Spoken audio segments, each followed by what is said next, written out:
President of Ukraine Volodymyr Zelensky. Today, perhaps not unintentionally, he revived the idea of an armed army for the European Union, which could field 3 million soldiers and serve as a barrier, specifically against the threat and aggression of the Russian Federation. He said this while speaking with journalists. It's very interesting that Volodymyr Zelensky said this years ago. He had already expressed this idea publicly at the Summit of European Leaders, and he did so to emphasize that Ukraine, as one of the most equipped, if not the most equipped country on the European continent, could become the foundation upon which other armies could be united. And so everyone can be mixed in. A security type of core or technical treatment, troops, formations, army units, grand formations, and so on. And 3 million will be enough to hold back the Russians. Zelensky says that years have passed, and I say this honestly. No, not a single step was supported by this idea. Perhaps now, because of all these expenses, the leaders of Europe will give it some thought. Zelensky emphasizes that European armies are not meant to fight against NATO or to support it. He just needs Europe to have its own various strong armies. Europe, says Zelensky, is a diverse continent that has its own various independent armies. Ukraine, without a doubt, could become one of the main contributors to strengthening such an army. It's not just about the army, but also about sharing technologies. We have military experience and we share technologies with our partners. In fact, without our experience, during the war, some countries don't even know how their troops operate. They will be able to implement them thanks to our processes and engineers, Volodymyr Zelensky mentioned. And here again, the story is accepted. This is a post that appeared 2 days ago in Politico. I've already talked about this in my other revisions. What does Politico write? Policy? She says the idea of these co-organizations may not be realized due to Trump's actions regarding Greenland. NATO, the main idea of NATO, which is now bouncing off the walls because NATO is in a crisis, an ideological crisis, a crisis of philosophy, a crisis of preservation, so to speak. One NATO member wants to get rid of another NATO member, a paradox that just doesn't fit in your head right now. And of course, something needs to be done about it. And someone wants to do something. For example, right now in Davos, Mark Rutte hopes to meet with Donald Trump. He said that in accordance with the security situation in Greenland and the Arctic, we will continue to work on this. I'm looking at his meeting, that is Donald Trump's in Davos next week. Rutte, the secretary, wants to maintain things for now, but of course this is a very complicated story. And so in parallel, something like this is being put forward. Here is the idea proposed by Zelensky. It may materialize, but it will not be connected to the European army. And Ukraine will not become the epicenter, border, or base for this European army. Ukraine can only become one part of this military community. And its subordinate, its ideological content and substance, will actually be located with Ukraine's partners in the You-Wish coalition. They also mentioned that this is indeed happening. Many people believe that the You-Wish coalition has been lost. This format, this creation, has even been lost more than Ramstein, which was initiated by Biden. Regardless, look, diplomats commented to a political body without naming names, but the Satisfaction Coalition has had problems with Ukraine from the very beginning. Everyone acknowledges this, right? But this created very close ties between a few people in European capitals. They supported faith and, in fact, the possibility of cooperation.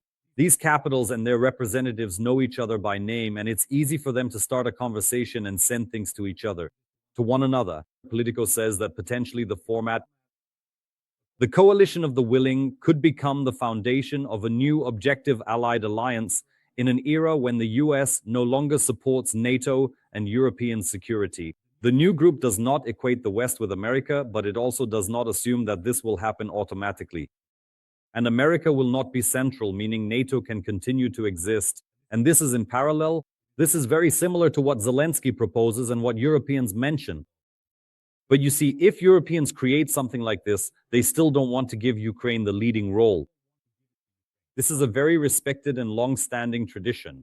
I don't know how to put it, but it's an old tradition of old Europe.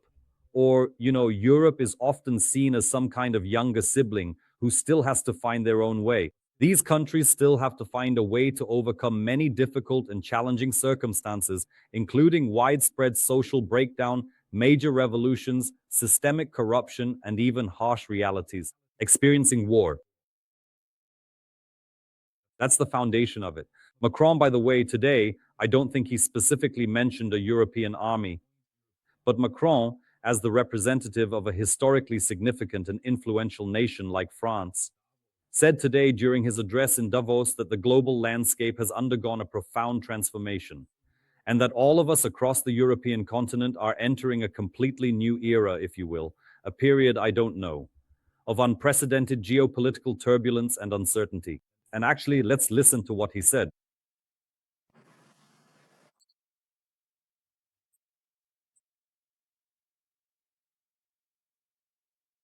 The only thing to note is that he's expressing his views. This is apparently due to some health issues with his eye.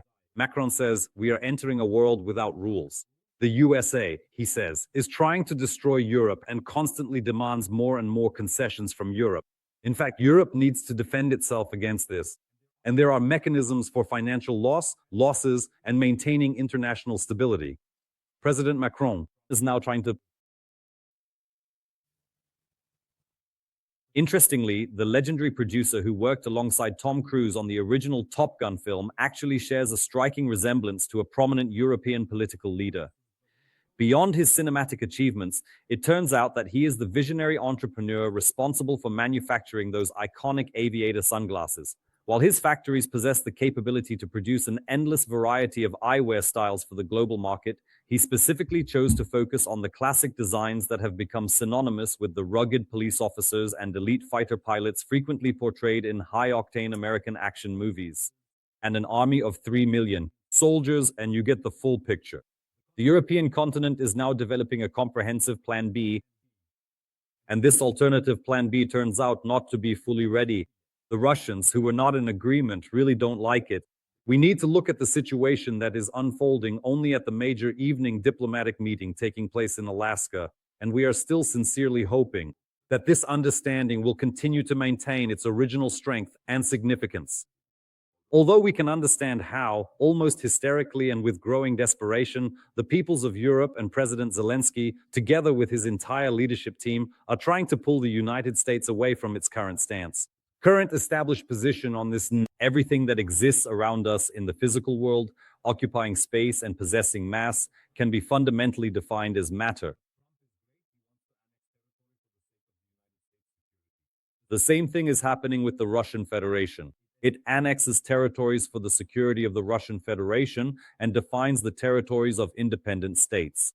I want to mention another story again. This is the story of Budanov and the Ukrainian intelligentsia. On December 20th, 2025, not so long ago, Budanov said that Putin is preparing elections in the Baltic countries for 2027. This is a serious matter. He can do it. If something happens at the level of the USA, usually with Trump, in such a way that it benefits him, then Canada will be next. And here are the Baltic nations. And to prevent this from happening, we must take decisive action in response. This is what this year's Davos is about. This is what Zelensky and Macron are talking about. In Ukraine, in just 3 years, in the future, they are stepping back from their role as the world's policeman. They are stepping back, and Europe has to somehow deal with Russia.